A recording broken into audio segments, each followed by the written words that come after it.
Assalamualaikum warahmatullahi wabarakatuh. Perkenalkan, nama saya Aditya Rizal, FPM 1963-2010-38. Saya adalah mahasiswa dari Universitas Widyagama Mahakam Samarinda. Saya berada di kelas 5B dan di sini saya akan membahas tentang data science dan metaverse. Data science adalah sebuah sub diskusi atau topik diskusi yang sangat luas dan subjektif. Nah, data science adalah bukan merupakan sebuah bidang yang berdiri sendiri, tetapi data science adalah bidang yang terdiri atau kombinasi dari berbagai bidang, seperti bidang komputer, matematika, statistik, dan strategi bisnis. Dalam data science terdiri 3 komponen. Yang pertama itu adalah organizing, packaging, dan delivering. Nah, pada riset tahun 2011 diperkirakan dunia akan menghasilkan 50 juta data mentah lebih banyak dari tahun 2011. Nah, maka ini apa sih itu data science? Nah, data science adalah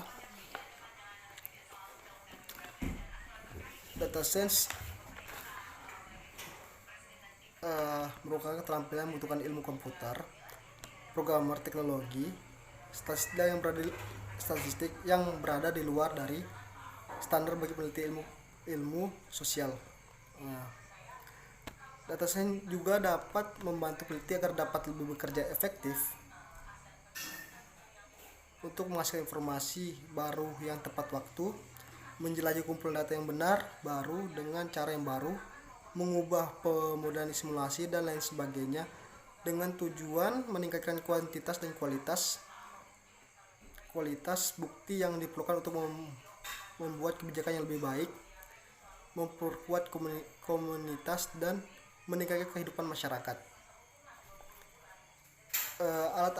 Yang kedua, saya akan membahas alat apa saja sih yang digunakan untuk data science. Nah, alat yang biasa digunakan untuk data science itu ada antara lain adalah big data, mechanical learning, data mining, deep learning, dan artificial intelligence. Kali ini saya akan membahas yang pertama itu big data.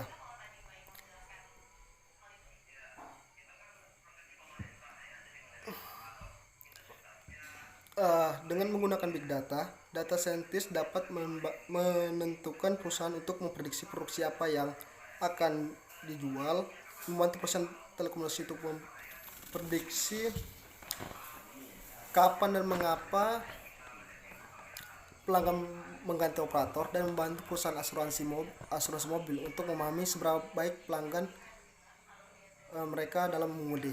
Nah, alat yang kedua itu mechanical learning. Mechanical learning ini bersifat interdisipliner dan menggunakan teknik dari bidang ilmu komputer, statistik, dan artificial intelligence. Komponen utama mechanical learning adalah algoritma yang dapat belajar secara otomatis dari pengalaman untuk memperbaiki kinerja. Algoritma ini dapat diterapkan di berbagai bidang. Alat selanjutnya adalah data mining. Data mining adalah penerapan algoritma khusus untuk mengekstrak pola pada suatu kumpulan data.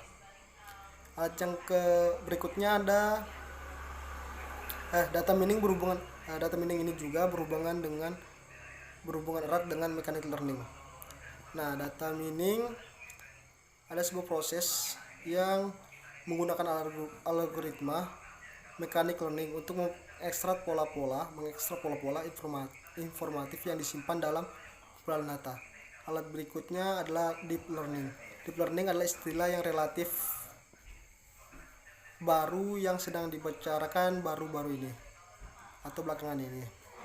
Deep learning adalah sebuah proses teknologi deep neural network. Deep neural network adalah arsitektur jaringan saraf dengan beberapa lapisan tersembunyi untuk memecahkan masalah. Alat terakhir untuk data science adalah artificial intelligence. Artificial intelligence atau biasa disebut AL adalah bidang ilmu komputer yang menekan pada pencipta mesin cerdas yang bekerja dengan bereaksi seperti manusia. Komponen inti dari artificial intelligence adalah programmer komputer untuk sifat-sifat tertentu seperti pengetahuan, penalaran, pemecahan masalah, persepsi, pembelajaran, perencanaan, dan lain sebagainya. Contoh penerapan data science itu contohnya itu biasa digunakan dalam dunia perbankan, jurnalis sosial, finansial, dan lain sebagainya. Penerapan data science ini di dunia nyata pertama adalah menggunakan pemrosesan natural language dan mechanic learning pada artikel berita untuk mengidentifikasi informasi zonasi. Bila kamu tertarik untuk menjadi seorang data science, ada informasi yang harus kamu ketahui terlebih dahulu dalam data science. Berikut ini 5 yang harus kamu simak mengenai data science, yaitu komponen dasar. Komponen dasar ini dimana data science membutuhkan sejumlah komponen dasar untuk bekerja, yaitu ketersediaan data, research, insight, serta rekomendasi.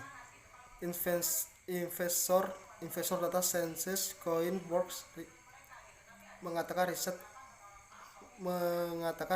insight, dan rekomendasi merupakan produk akhir yang dihasilkan sebagai value antara lain dari data. Kemudian data yang sudah dikumpul akan digunakan untuk membangun mechanic learning. Yang kedua itu keahlian.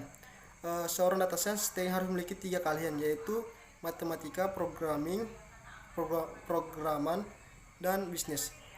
Dengan menguasai ilmu matematika, seorang data science diharapkan ahli dalam bidang statistik.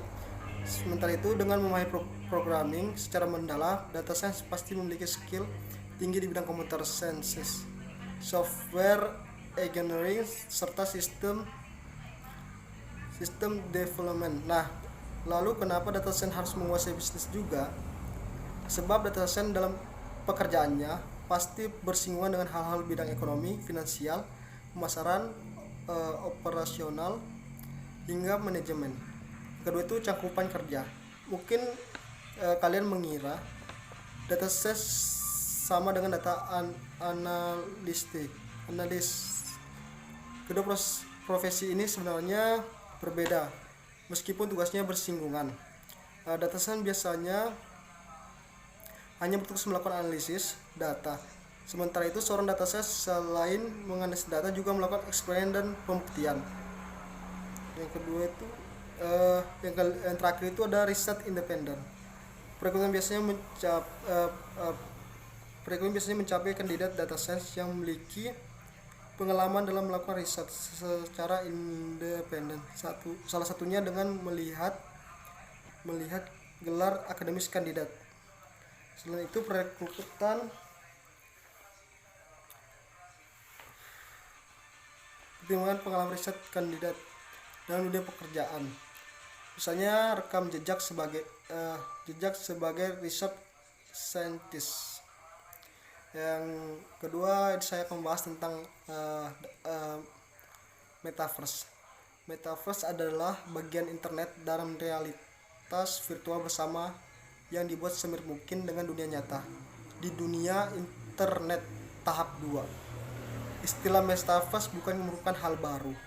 Ide metaverse ini berguna dan memiliki kemungkinan akan bersama kita untuk beberapa waktu. Yuk, mari kita mengenal apa itu istilah metaverse. Sebenarnya orang yang pertama yang telah menciptakan istilah metaverse adalah Neil Stephenson. Ia menyebut istilah tersebut pada novelnya di tahun 1992 yang berjudul Snow Crash. Istilah metaverse merujuk pada dunia virtual 3 dimensi yang dihuni oleh avatar orang sungguhan. Istilah ini tidak memiliki definisi yang bisa diterima secara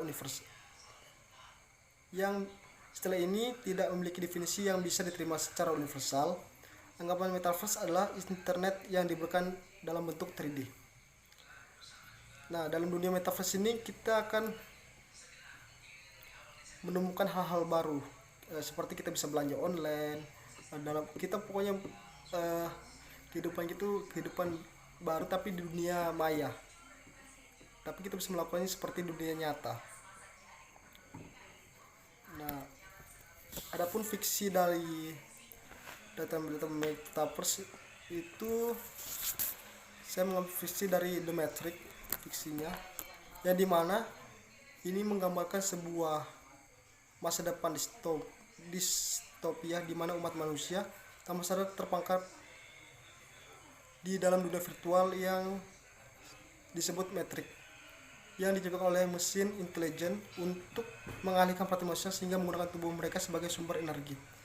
Yang kedua itu ada fiksi dari Ready Player One. Ready Player One itu adalah novel fiksi ilmiah 2011 karya Ernest Cline, menggambar dunia tahun 2045 yang dicengkram oleh krisis energi dan pemanasan global yang menyebabkan masalah sosial dan kestabilan ekonomi yang meluas. Pelarian utama bagi kebanyakan orang dalam metaverse yang disebut Oasis yang diakses dengan headset VR dan sarung tangan kabel. Ya, ini sebagai MMORG, RPG, dan sebagai masyarakat virtual. Nah, mungkin itu saja yang dapat saya memberikan sedikit ilmu tentang data science dan metaverse dan dunia metaverse yang saya ketahui. Kurang lebihnya saya mohon maaf. Saya akhiri, wabillahi taufiq wal hidayah. Wassalamualaikum warahmatullahi wabarakatuh.